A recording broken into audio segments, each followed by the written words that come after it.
guys, Anson here, but this time I'm actually gonna do a little bit different. I'm gonna do a vlog in my car. I've been driving this car for about a couple days now, and this is my first manual car. So I want to go over the trim model of my Civic. You can tell I got it in blue. It's a bit dirty because we had stupid windstorm here, so sorry about that. So at first, obviously this is the LX. Sorry for my stuffed nose because I have allergies during spring. Yes, this is my first manual, so just in case some people are being asked. Okay, this is a 2018 LX, and this is the highest manual you can get before going to SI. So this is the top model for non-SI models. As you can tell, it comes with these steel wheels. You can't get alloy rims unless you go up to the SI. I know this kind of sucks.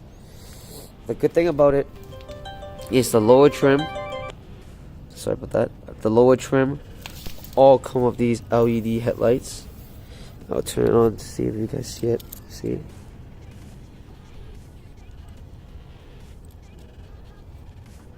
Okay, I guess it doesn't turn on. I'll show you guys later. So high beam or daytime running. I think this is on too, but no, I think it's just LED. And this is the regular halogen. These lights are yellow, if you guys are wondering. Not the super bright LED ones. And move down here. I honestly like the lower model trim because the grille here does not have two circles like the EX and EXL versions. If the EX does not come with fog lights, so it has two big holes here, and I don't really like that. So the cheapest one just has this kind of flush grille, which makes it more unified. I really like that. Okay, and I really like the new Civic design. It just looks way more aggressive and unique. And coming to the doors here, these is not remote start, so a keyless entry, just a standard key fob. Start with regular key. Okay, so let's move back here to the light. So these tail lights are all standard LED, and they look great, honestly. If you guys either hate it or love it, but I really like the SI back tail light. And also down here, the same thing. I really like how even these are fake fence, but I mean it gives the appearance of a little bit sportiness, and I kind of like it. And you can see there's it's kind of like a diffuser a little bit, but I mean this is single exhaust, so I don't expect to be high, a lot of sound or anything. So that's the thing. You can see this blue is really nice. It's like a metallic blue, and it really similar to the Subaru blue. So let's back here, open the trunk. There's no button back there, so that's a shame. If you look down here, there's a rear view parking camera, and it's just LED. These lights are actually LED, so they're white, so these are nice. So let me pop the trunk open to see. You have to hold it for 2 seconds and it opens. Sorry, I have a lot of shit in here.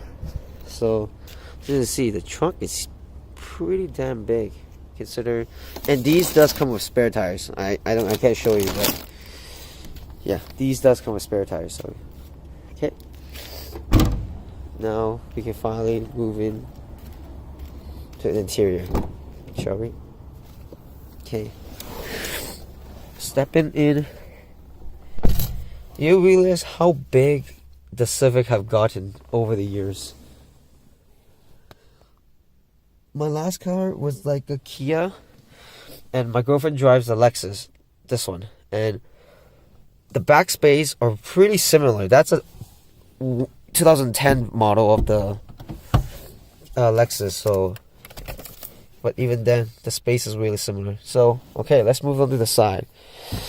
So these are soft fabric materials. This is hard plastic. You expect this because this is pretty low trim because they don't give you alloy rims.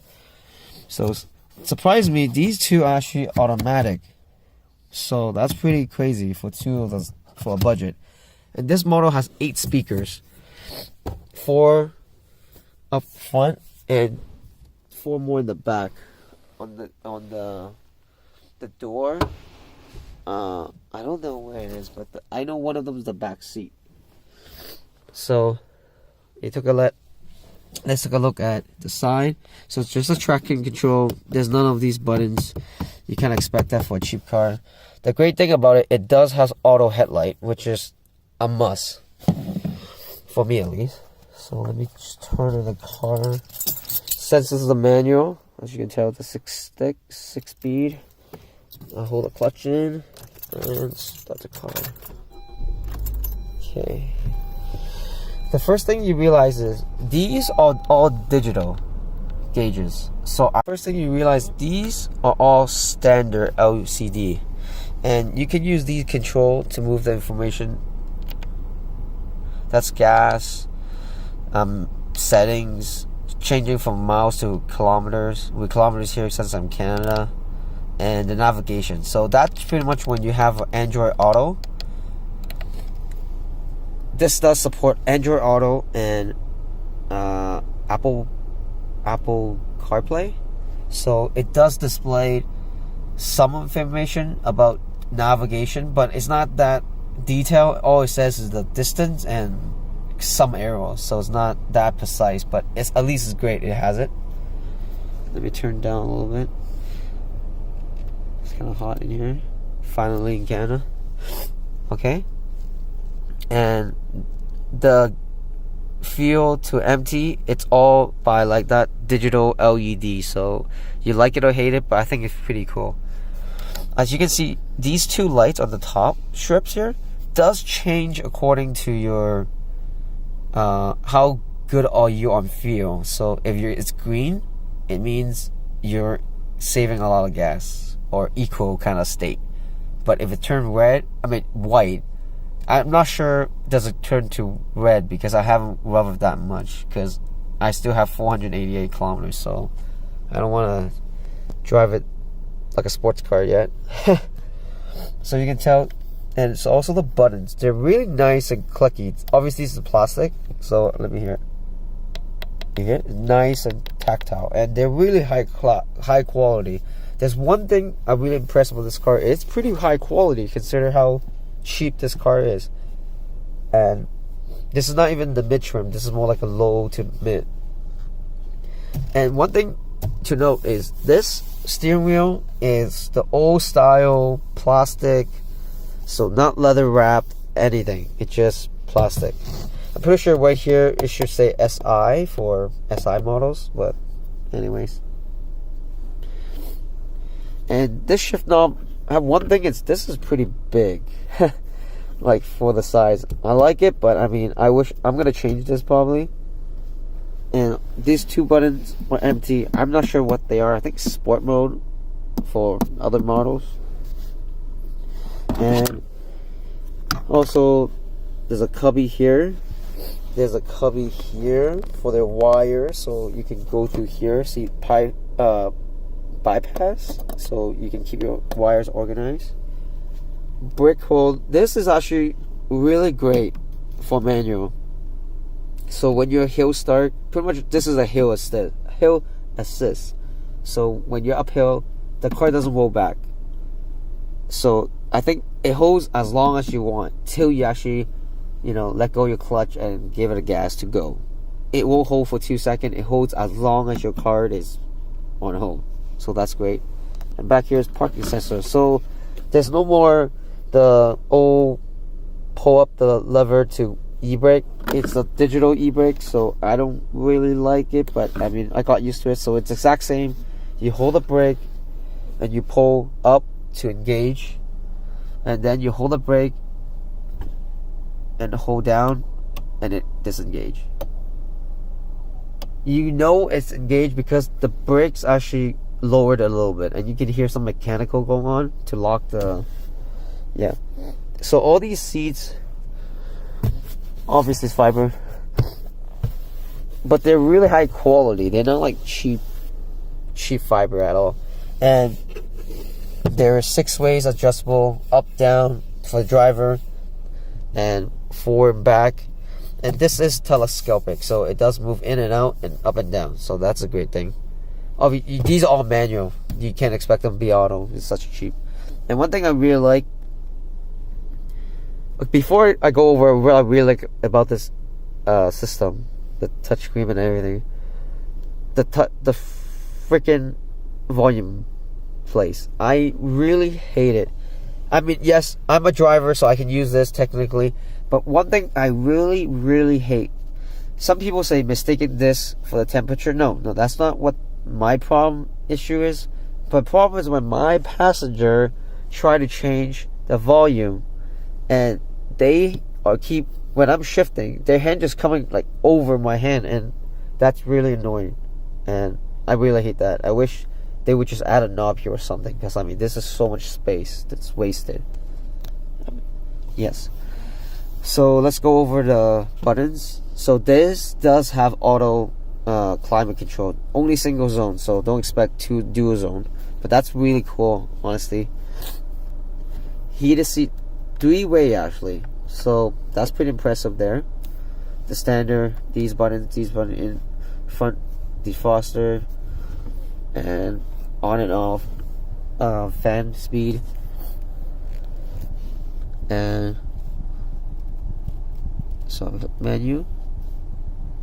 I don't really go over this. I just want to say this is like, if you ever use a couple years ago, like those older KitKat tablets, this is pretty much an Android tablet with a skin over it. But it's pretty smooth, I would say. Like, I don't really have much problem. One of the biggest problem I have with this is also due to, obviously I love it because I have Android car auto, I don't know. So Android, so I can use that for navigation. But the coolest thing I hate is this button. What happens is you click it, it changes your settings for all these. The biggest problem with that is if this thing's break down in a couple years, guess what? You can't change this. You can change the fan speed. You can't turn on the AC or that. And that really sucked for me. And this button up here just turning, you can change the brightness, nighttime or off. So that's pretty much it for that. And this also have no sunglasses, so you see all these front sunroof buttons. All it has is just the standard, and this is actually soft close. That's pretty impressive. All these are just fabric. These are hard fabric. This is a little bit softer. But you move on to this. Another cost saving is you don't even get the lights for this. So what else? The glove box, standard, big. And let's go back to the back seat, shall we? Okay.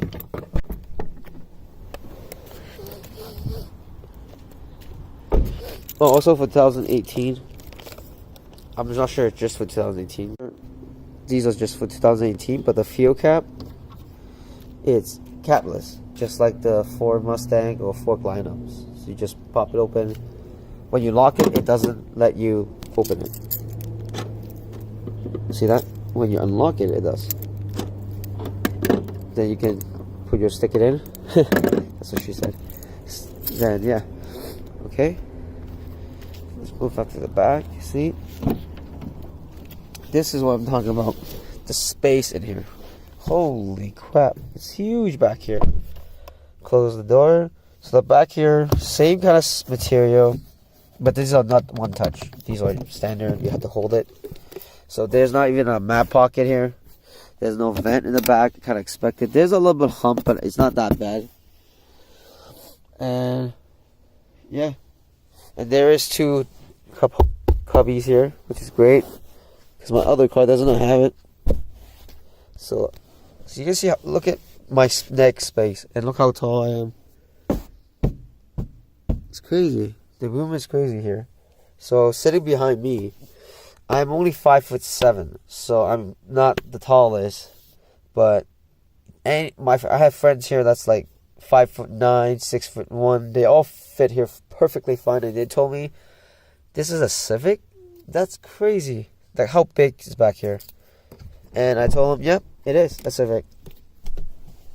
And while I'm back here, I forgot to talk about the console here. So there is a slide it up and slide back. There's a, you can click it, you open this up in a huge cubby. You can put some coins here, and the cup drinks here can actually slice, and it holds another, and it has a divider, so you can put something here. It has USB. There is one cigarette. Let's see, one cigarette lighter thingy, and then there is one USB. I didn't know this. You have to plug in to able to use your Android Auto feature, and yeah. And I think pretty much it. I could talk about how it drives. This is my first manual car, so I mean it's really, really light, the clutch. Like it's really easy and it's really forgiving. When you stall the car kind of just shut off. It doesn't really jerk you as much as other cars I tried, like my Volkswagen, my friend, and its clutch is really hard.